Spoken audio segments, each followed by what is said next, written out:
നമസ്കാരം. ഇന്നത്തെ editors analysis അരമണിക്കൂർ നേരം പൂർണ്ണമായും ഒരു KSRTC ബസിന്റെ അകത്താണ്. കയ്യും തലയും പുറത്തിടരുത് എന്നുള്ള വാക്കുകൾ ഓർമ്മിക്കുക. ആനവണ്ടി എന്ന് വിശേഷിപ്പിക്കപ്പെടുന്ന KSRTC ബസ്സിലേക്ക് ഓടിപ്പിടഞ്ഞ് കയറുമ്പോൾ അധികം തിരക്കുണ്ടാവല്ലേ, സീറ്റ് കിട്ടണേ എന്നതായിരുന്നു പണ്ടൊക്കെ യാത്രക്കാരുടെ ആഗ്രഹം. ആ ആഗ്രഹത്തിൻ്റെ കാരണം സീറ്റ് കിട്ടുക, ഉന്തിലും തള്ളിലും പെട്ട് നടുവൊടിഞ്ഞ് കിലോമീറ്റേഴ്സ് നിന്ന് യാത്ര ചെയ്യുന്നതിൻ്റെ ദുരിതം അനുഭവിക്കാതിരിക്കുക എന്നതൊക്കെയായിരുന്നു.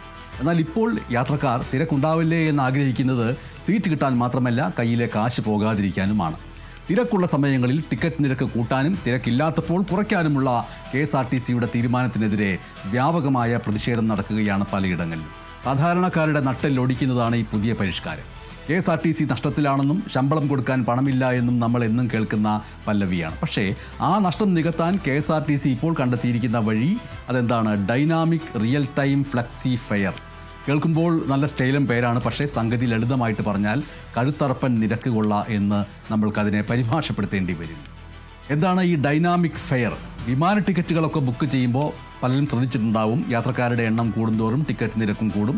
ഇതേ വിദ്യ ഇനി നമ്മുടെ ദീർഘദൂര ബസ്സുകളിലും നടപ്പിലാക്കപ്പെടുന്നു. അതായത് നിങ്ങൾക്ക് അത്യാവശ്യമായിട്ടൊരു യാത്ര പോകണം, തിരക്കുള്ള സമയമാണ് എങ്കിൽ KSRTC നിങ്ങളിൽ നിന്ന് സാധാരണ നിരക്കിനേക്കാൾ 30% വരെ അധികം പണം ഈടാക്കുന്ന പ്രക്രിയ. ഒരു പൊതുഗതാഗത സംവിധാനം ലാഭമുണ്ടാക്കാൻ വേണ്ടി മാത്രം നടത്തുന്ന ഒന്നാണോ എന്നുള്ള ചോദ്യം ഇവിടെ ഉയരുകയാണ്. അതോ ജനങ്ങൾക്ക് സേവനം നൽകാൻ വേണ്ടിയുള്ളതാണോ? ഈ ചോദ്യങ്ങൾക്കുള്ള ഉത്തരത്തിനുള്ള ശ്രമമായിട്ടാണ് ഇന്ന് നമ്മൾ നോക്കുന്നത്. 2018 മുതൽ KSRTCയിൽ ഈ പറയുന്ന ഫ്ലെക്സി ഫെയർ നിലവിലുണ്ട് എന്നൊരു വിഭാഗം പറയുമായിരിക്കും. പക്ഷേ അത് ഒരു നിശ്ചിതമായ രീതിയിലായിരുന്നു. വെള്ളി, ശനി, ഞായർ ഈ ദിവസങ്ങളിൽ 30% നിരക്ക് കൂട്ടും. ചൊവ്വ, ബുധൻ, വ്യാഴം എന്നീ ദിവസങ്ങളിൽ 15% നിരക്ക് കുറയ്ക്കുകയും ചെയ്യും. അത് യാത്രക്കാർക്ക് മുൻകൂട്ടി അറിയാമായിരുന്നു. അതനുസരിച്ചിട്ട് സ്വന്തം സാമ്പത്തിക നില ക്രമീകരിക്കാൻ കഴിയുമായിരുന്നു. പക്ഷേ ഇപ്പോൾ പുതിയ ഡൈനാമിക് റിയൽ ടൈം സംവിധാനം വന്നതോടുകൂടി കഥ മാറുകയാണ്. ഓരോ ബസ്സിലെയും ബുക്കിംഗ് നിമിഷം അത് ഓരോ നിമിഷം തോറും നിരീക്ഷിക്കുന്ന ഒരവസ്ഥ വരും. ഡിമാൻഡ് കൂടുന്നതിനനുസരിച്ച് സോഫ്റ്റ്വെയർ തനിയെ നിരക്ക് വർദ്ധിപ്പിക്കും. തിരക്കുള്ളപ്പോൾ 30% വർദ്ധിപ്പിക്കാൻ തയ്യാറായിട്ട് നിൽക്കുന്ന അധികൃതർ ഒരു ഭാഗത്ത്, തിരക്ക് കുറയുമ്പോൾ 15% കുറയ്ക്കുമെന്നൊക്കെ പറയുന്നുണ്ടെങ്കിലും പ്രായോഗികമായിട്ട് അത് സംഭവിക്കുമോ എന്നുള്ളതൊരു ചോദ്യമാണ്. കഴിഞ്ഞ ക്രിസ്മസ് പുതുവത്സര കാലത്ത് ബംഗളൂരു സർവീസുകളിൽ KSRTC കാണിച്ചത് നമ്മൾ കണ്ടതാണ്. 50% വരെ അധിക നിരക്ക് വാങ്ങിയെന്നുള്ള പരാതി ആ സമയത്ത് ഉയർന്നിരുന്നു. ഇവിടെ ശ്രദ്ധിക്കേണ്ട മറ്റൊരു പ്രധാനപ്പെട്ട കാര്യം എന്ന് പറയുന്നത് ട്രെയിൻ നിരക്കും ബസ് നിരക്കും തമ്മിലുള്ള വ്യത്യാസമാണ്. ഇന്ന് ഒരു സാധാരണ ട്രെയിൻ ടിക്കറ്റിൻ്റെ 3 ഇരട്ടി പണം നൽകിയാലേ ബസ്സിൽ കയറാൻ പറ്റൂ. എന്നിട്ടും ട്രെയിനിലെ തിരക്ക് കാരണം ശ്വാസം മുട്ടുകയാണ് ജനങ്ങൾ. വേറെ വഴിയില്ലാതെയാണ് അവർ KSRTC ആശ്രയിക്കുന്നത്. ആ നിസ്സഹായാവസ്ഥയെ മുതലെടുക്കുകയാണ് സർക്കാർ ചെയ്യുന്നതെന്ന് പറയേണ്ടി വരും.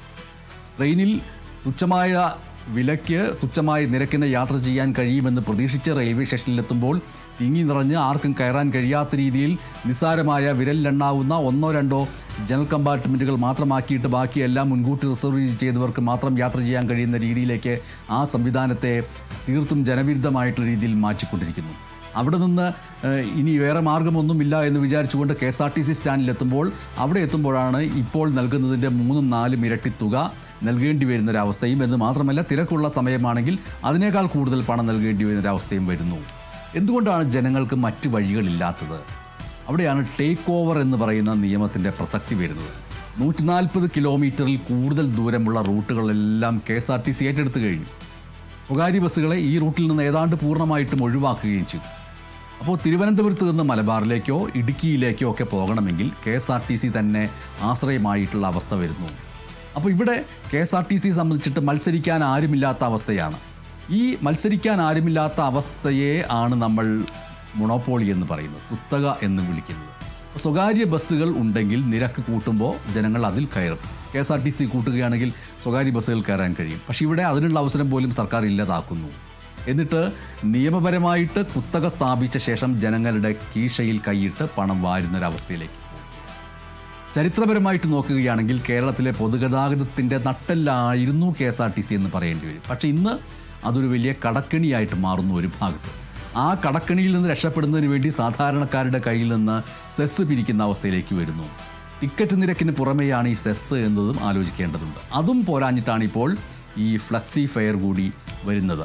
ഒരു ഭാഗത്ത് നടൻ മോഹൻലാലിനെ പോലെയുള്ളവരെ കൊണ്ടുവന്നിട്ട് അതിനെ ബ്രാൻഡ് അംബാസഡറാക്കുന്ന പ്രക്രിയയിലേക്ക് KSRTC പോകുന്നു. KSRTCയുമായി ബന്ധപ്പെട്ട് ഗതാഗത വകുപ്പ് മന്ത്രി ആ രീതിയിലുള്ള വലിയ പരിഷ്കാരങ്ങൾ കൊണ്ടുവരുന്നുവെന്ന് പുറമേക്ക് പറയുന്നു. KSRTC ചില സന്ദർഭങ്ങളിലെങ്കിലും ലാഭത്തിലേക്ക് പോകുന്നു എന്നുള്ള സൂചനകൾ വരുന്നു എന്ന് പറയുന്നു. പക്ഷേ അതൊക്കെ ഏത് രീതിയിലാണ് ആ ലാഭത്തിലേക്ക് കൊണ്ടുപോകുന്നത് എന്നത് നമ്മൾ ശ്രദ്ധിക്കേണ്ടതുണ്ട്. ഇവിടെ എന്തുകൊണ്ടാണ് നമുക്ക് ഈ നിരക്ക് കൊള്ളയെ പ്രതിരോധിക്കാൻ കഴിയാത്തത്?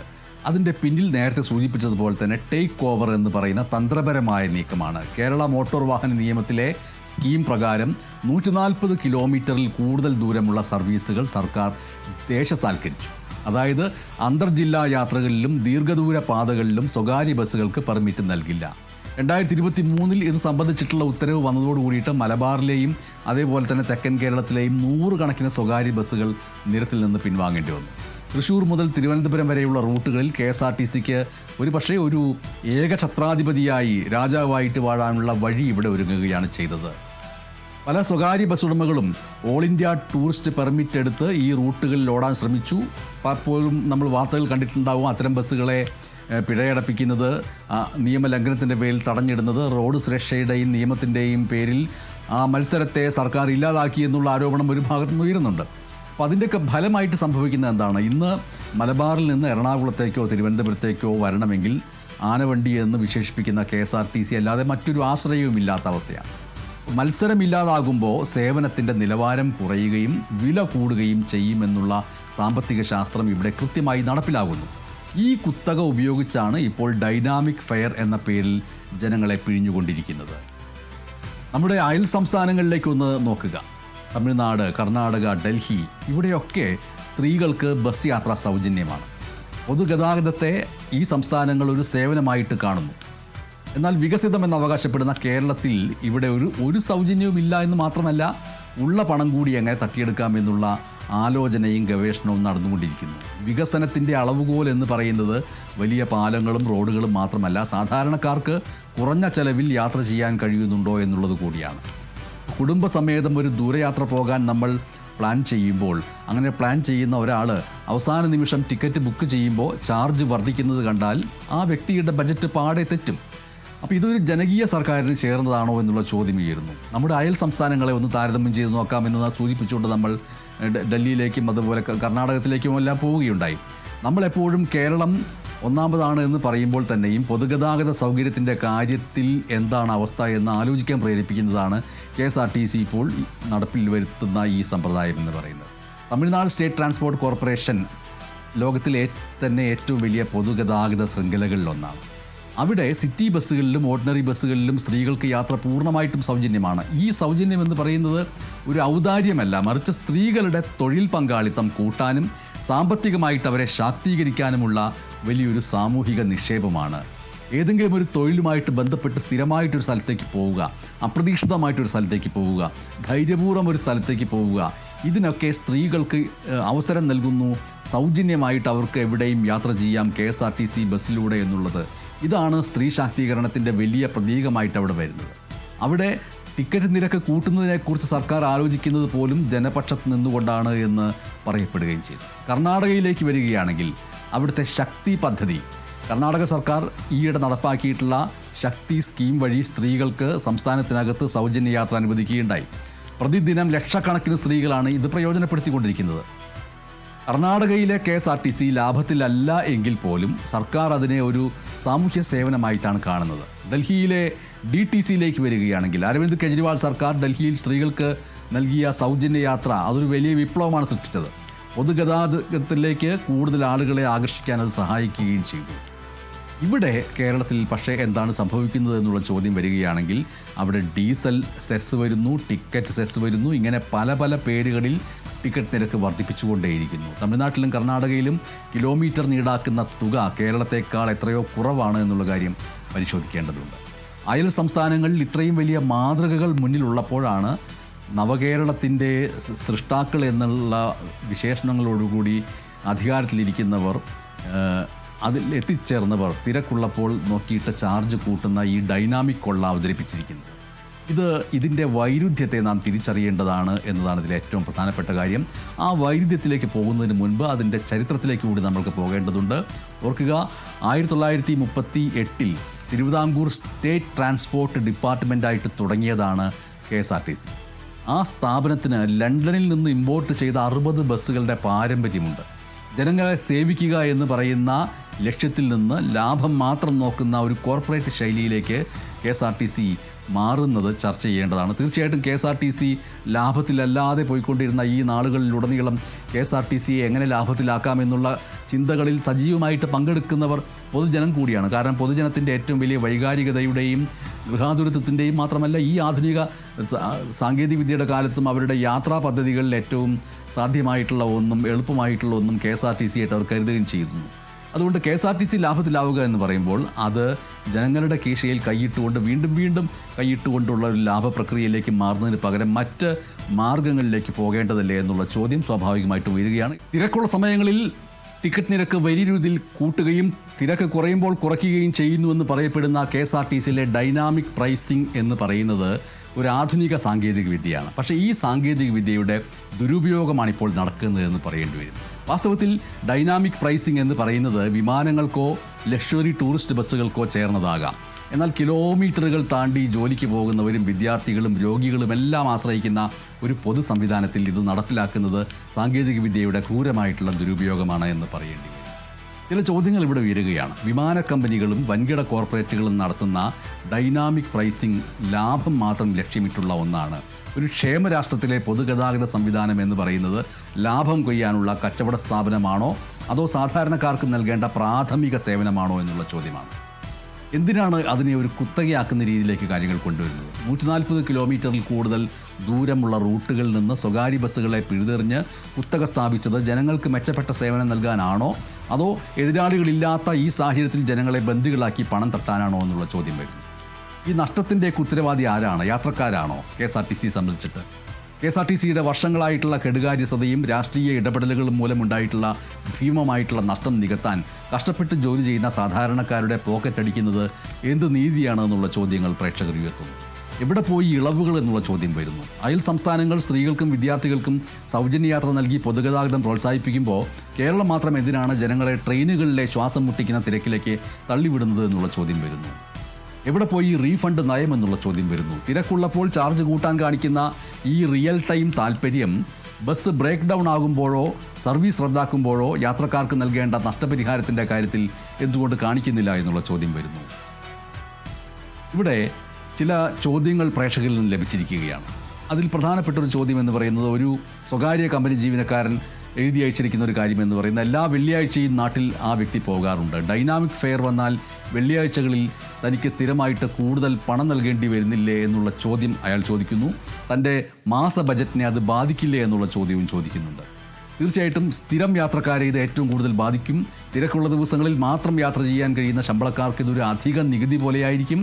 ഇതാണ് മറ്റൊരു കാര്യം. തിരക്ക് കുറയുമ്പോൾ ചാർജ് കുറയുമെന്ന് പറയുന്നുണ്ടല്ലോ, അത് നമുക്കും ലാഭകരമാകില്ലേ എന്നുള്ളൊരു ചോദ്യമാണ്. വാസ്തവത്തിൽ അതൊരു സിദ്ധാന്തം മാത്രമായിട്ട് നിൽക്കുന്നുവെന്ന് പറയേണ്ടി വരും. KSRTC ലാഭത്തിലോടുന്ന ചൊവ്വ ബുധൻ ദിവസങ്ങൾ വളരെ കുറവാണ്. മാത്രമല്ല ചാർജ് കൂട്ടാൻ കാണിക്കുന്ന ശുഷ്കാന്തി കുറയ്ക്കുന്ന കാര്യത്തിൽ അവർ കാണിക്കാറുമില്ല അധികൃതർ. ഇതാണ് മുൻകാല അനുഭവങ്ങളായിട്ട് വരുന്നത്. വിമാനങ്ങളിലൊക്കെ ഈ സംവിധാനം ഉണ്ടല്ലോ, പിന്നെന്താ ബസ്സിൽ വന്നാൽ കുഴപ്പമെന്നുള്ള ചോദ്യം വരുന്നുണ്ട് ഒരു ഭാഗത്ത്. വിമാനം എന്ന് പറയുന്നത് ഒരു അത്യാവശ്യ സർവീസോ സാധാരണക്കാരുടെ ഏക ആശ്രയമോ അല്ല. എന്നാൽ ബസ് യാത്ര അങ്ങനെയല്ല. ഒരു കൂലിപ്പണിക്കാരനോ കൂലിപ്പണിക്കാരിക്കോ വിദ്യാർത്ഥിക്കോ വിമാനത്തിലെ ലക്ഷറി പ്രൈസിംഗ് രീതി ബസ്സിൽ അടിച്ചേൽപ്പിക്കുന്നത് ജനാധിപത്യ വിരുദ്ധമാണ് എന്ന് നാം മനസ്സിലാക്കേണ്ടതുണ്ട്. KSRTC ലാഭത്തിലായില്ല എങ്കിൽ അത് പൂട്ടേണ്ടി വരില്ലേ? പിന്നെ നമ്മളെങ്ങനെ യാത്ര ചെയ്യുമെന്നാണ് മറ്റൊരു ചോദ്യം വരാൻ സാധ്യതയുള്ളത്. ഈ ലാഭമുണ്ടാക്കാൻ ഫെയർ കൂട്ടുകയല്ല ഏക വഴി എന്ന് പറയുന്നത്. റൂട്ടുകൾ ശാസ്ത്രീയമായിട്ട് പുനഃക്രമീകരിക്കുക, അനാവശ്യമായിട്ടുള്ള ചെലവുകൾ ഒഴിവാക്കുക, ബസ്സുകൾ കൃത്യസമയത്ത് നിരത്തിലിറക്കുക, ആ രീതിയിൽ വിശ്വാസ്യത വീണ്ടെടുത്തുകൊണ്ടാണ് വരുമാനം കൂട്ടേണ്ടത്. ഇതിൽ തീർച്ചയായിട്ടും സർക്കാരിൻ്റെ ഭാഗത്തു നിന്ന് ചില വാദങ്ങൾ വന്നേക്കാം. അതിലേറ്റവും പ്രധാനപ്പെട്ടത് KSRTC ഒരു വലിയ കടക്കെണിയിൽ തന്നെയാണ്. വരുമാനം വർദ്ധിപ്പിക്കാതെ ആ സ്ഥാപനം നിലനിർത്താൻ കഴിയില്ല എന്നുള്ളതാണ്. ഇതിൻ്റെ ഒരു പ്രശ്നമെന്ന് പറയുന്നത്, സ്ഥാപനം ലാഭത്തിലാകണമെന്നതിൽ ആർക്കും തർക്കമില്ല. പക്ഷേ ആനവണ്ടി എന്നുള്ള ഓമനപ്പേരുള്ള ആ KSRTCയുടെ നഷ്ടത്തിന് കാരണം യാത്രക്കാരാണോ എന്നുള്ളതാണ്. മാനേജ്മെൻറ്റിലെ പോരായ്മകളുണ്ട്, രാഷ്ട്രീയ അതിപ്രസരമുണ്ട്, ഇടപെടലുകളുണ്ട്, കാലഹരണപ്പെട്ട ബസ്സുകളുണ്ട്, അശാസ്ത്രീയമായിട്ടുള്ള റൂട്ട് പരിഷ്കാരം, ഇവയെല്ലാമാണ് യഥാർത്ഥ കാരണങ്ങൾ. ഈ ഭരണപരമായിട്ടുള്ള പരാജയങ്ങൾക്ക് സാധാരണക്കാർ എന്തിന് പിഴയൊടുക്കണമെന്നുള്ള ചോദ്യം വരും. സർക്കാരിൻ്റെ കെടുകാര്യസ്ഥതയ്ക്ക് യാത്രക്കാരെ ശിക്ഷിക്കുന്നത് അംഗീകരിക്കാൻ കഴിയില്ല എന്നുള്ള ചോദ്യങ്ങൾ വരും. നിരക്ക് കുറവുള്ള സമയത്ത് ചാർജ് കുറയുമല്ലോ, അത് യാത്രക്കാർക്ക് ഗുണമല്ലേ എന്നുള്ള വാദം വന്നേക്കും. അത് ഒരു വാസ്തവത്തിൽ കണ്ണിൽ പൊടിയിടൽ തന്ത്രമായിട്ടേ പറയാൻ കഴിയുകയുള്ളൂ. കാരണം ഭൂരിപക്ഷം ആളുകളും യാത്ര ചെയ്യുന്നത് വെള്ളി ഞായർ ദിവസങ്ങളിലും അവധിക്കാലങ്ങളിലുമാണ്. അപ്പോഴൊക്കെ നിരക്ക് കൂടും. ആർക്കും യാത്ര ചെയ്യാത്ത അല്ലെങ്കിൽ ആരും യാത്ര ചെയ്യാൻ താല്പര്യമില്ലാത്ത പൊതുവേ യാത്രക്കാർ കുറവായിട്ടുള്ള ചൊവ്വാഴ്ചയോ ബുധനാഴ്ചയോ നിരക്ക് കുറച്ചതുകൊണ്ട് ആർക്കാണ് പ്രയോജനം? മാത്രമല്ല, മുൻപ് ഫ്ലക്സി ഫെയർ വന്നപ്പോഴും നിരക്ക് കുറയ്ക്കുന്നതിൽ KSRTC കാണിച്ച വിമുഖത നമ്മൾ കണ്ടതാണ്. അപ്പോൾ കൂട്ടാൻ കാണിക്കുന്ന ആവേശം പലപ്പോഴും കുറയ്ക്കാൻ ഉണ്ടാകുന്നില്ല എന്നുള്ളതാണ്. മറ്റൊരു കാര്യം, വിമാനങ്ങളിലും സ്വകാര്യ ലക്ഷറി ബസ്സുകളിലുമൊക്കെ ഈ സംവിധാനമുണ്ടല്ലോ, അപ്പോൾ ഇല്ലാത്ത പരാതി KSRTCയുടെ കാര്യത്തിൽ എന്തിനാണ് എന്നുള്ള ചോദ്യം വരുന്നു. വിമാനവും സ്വകാര്യ ടൂറിസ്റ്റ് ബസ്സും ഒരു ജനകീയ പൊതുഗതാഗത സംവിധാനമല്ല. അവ ലാഭം മാത്രം ലക്ഷ്യമിടുന്ന സ്വകാര്യ സംരംഭങ്ങളാണ്. എന്നാൽ KSRTC ഒരു സ്റ്റേറ്റ് ട്രാൻസ്പോർട്ടാണ്. അത് ജനങ്ങളുടെ നികുതി പണം കൊണ്ട് പ്രവർത്തിക്കുന്നതാണ്. ആഡംബര യാത്രക്കാരെയല്ല, മറിച്ച് ദിവസക്കൂലിക്കാരെയും സാധാരണക്കാരെയുമാണ് KSRTC ലക്ഷ്യമിടേണ്ടത്. അവിടെ കോർപ്പറേറ്റ് യുക്തിയും സാമൂഹിക പ്രതിബദ്ധതയും ഒന്നല്ല എന്ന് സർക്കാർ തിരിച്ചറിയണം. രണ്ടിനെ രണ്ടായിട്ട് കണ്ട് സാമൂഹിക പ്രതിബദ്ധതയുടെ ഭാഗത്ത്, മനുഷ്യരുടെ ഭാഗത്ത് എങ്ങനെ നിൽക്കാം, അങ്ങനെ നിന്നുകൊണ്ട് തന്നെ KSRTC എങ്ങനെ ലാഭത്തിലാക്കാമെന്ന് കഠിനാധ്വാനം ചെയ്ത് മനസ്സിലാക്കി പ്രാവർത്തികമാക്കേണ്ട ഒന്നാണ്. മറ്റൊരു വിവാദം വരാൻ സാധ്യതയുള്ള ഡീസൽ വില വർധന കാരണം സർവീസ് നടത്താൻ കഴിയാത്ത അവസ്ഥയാണ് എന്നുള്ളതാണ്. ഈ ഡീസൽ വില കൂടുമ്പോൾ അതെല്ലാവരെയും ബാധിക്കുന്നുണ്ട്. എന്നാൽ മറ്റ് സംസ്ഥാനങ്ങൾ, പ്രത്യേകിച്ചും തമിഴ്നാട് എടുക്കുക, എങ്ങനെയാണ് കുറഞ്ഞ നിരക്കിൽ സർവീസ് നടത്തുന്നത്? അവിടെ സർക്കാരുകൾ ഗതാഗത മേഖലയ്ക്ക് സബ്സിഡികൾ നൽകിക്കൊണ്ട് സാധാരണക്കാരെ സംരക്ഷിക്കുന്നു. ഇവിടെ കേരളത്തിൽ ഗതാഗതത്തെ ഒരു വരുമാന സ്രോതസ്സായിട്ട് മാത്രം കാണുന്നുണ്ടോ എന്നുള്ളതാണ് പ്രധാനപ്പെട്ട ചോദ്യം. അങ്ങനെ കാണുന്നുണ്ടെങ്കിൽ അതൊരു പ്രശ്നമായിട്ട് മനസ്സിലാക്കേണ്ടതാണ്, പരിഹരിക്കപ്പെടേണ്ടതുമാണ്. ഇനി മറ്റൊരു വാദം വരാൻ സാധ്യതയുള്ളത് സ്പെഷ്യൽ സർവീസുകൾ ഓടിക്കാൻ വലിയ ചെലവുണ്ട് KSRTC സംബന്ധിച്ചിട്ട്. അത് നികത്തുന്നതിന് വേണ്ടിയിട്ടാണ് കൂടുതൽ ചാർജ് ഈടാക്കുന്നത് എന്നുള്ളതാണ്. അവിടെയും സീസൺ സമയത്ത് ട്രെയിനുകളിൽ സ്പെഷ്യൽ സർവീസ് നടത്തുമ്പോൾ സാധാരണ നിരക്കിൻ്റെ ഇരട്ടി ഈടാക്കാറില്ല എന്നുള്ള കാര്യം ഓർമ്മിക്കണം. ജനങ്ങളുടെ ആവശ്യം പരിഗണിച്ചാണ് സ്പെഷ്യൽ സർവീസുകൾ നടത്തേണ്ടത്. അതിനെ ഒരു ലൂട്ടിംഗ് ആയിട്ട് അല്ലെങ്കിൽ ലൂട്ടറി ആയിട്ട് കാണുന്നത് ജനദ്രോഹമാണ്. ടേക്ക് ഓവർ നിയമത്തിലൂടെ സ്വകാര്യ ബസ്സുകളെ തടഞ്ഞ ശേഷം ജനങ്ങൾക്ക് മുന്നിൽ KSRTC എന്ന ഏക വഴി മാത്രം ബാക്കി വെച്ച് ഈ രീതിയിൽ ചൂഷണം ചെയ്യുന്നത് അധാർമികമാണ് എന്നുള്ള വിമർശനം പലയിടങ്ങളിൽ നിന്നും വരുന്നുണ്ട്. ചുരുക്കത്തിൽ ഈ dynamic real time flexi fair എന്ന് പറയുന്നത് ജനങ്ങളെ കൊള്ളയടിക്കാനുള്ള ഒരു ലൈസൻസ് ആണോ എന്നുള്ള പരിശോധന നടത്തേണ്ടതുണ്ട്. KSRTC ലാഭത്തിലാകണമെന്നതിൽ തർക്കമില്ല. പക്ഷേ അത് യാത്രക്കാരുടെ കഴുത്തിന് പിടിച്ചുകൊണ്ടാവരുത്. മാനേജ്മെൻറ്റിൻ്റെ പാടിച്ചകളും അഴിമതിയും അവസാനിപ്പിച്ചും കൂടുതൽ ജനകീയമായ പാക്കേജുകൾ അവതരിപ്പിച്ചുമാണ് വരുമാനം കൂട്ടേണ്ടത്. നിരക്കുള്ളപ്പോൾ നിരക്ക് കൂട്ടുക എന്നത് ഒരു സർക്കാർ സംവിധാനത്തിന് ചേർന്ന നയമല്ല. അത് സ്വകാര്യ കമ്പനികളുടെ ശൈലിയാണ്. ആ തീരുമാനത്തിൽ നിന്ന് സർക്കാർ അടിയന്തരമായിട്ട് പിന്മാറണം. അല്ലെങ്കിൽ വരും ദിവസങ്ങളിൽ പ്രത്യേക രീതിയിൽ വലിയ രീതിയിലുള്ള ജനരോഷം ഇതിനെതിരെ ഉണ്ടാവാൻ സാധ്യതയുണ്ട്. അതിൽ സംശയമില്ല. പൊതുഗതാഗതം എന്ന് പറയുന്നത് ജനങ്ങളുടെ അവകാശമാണ്. അത് ലാഭമുണ്ടാക്കാനുള്ള കച്ചവട ചരക്കല്ല എന്ന് അധികാരികൾ തിരിച്ചറിയേണ്ടിയിരിക്കുന്നു എന്ന് മാത്രം പറയട്ടെ. നന്ദി, നമസ്കാരം.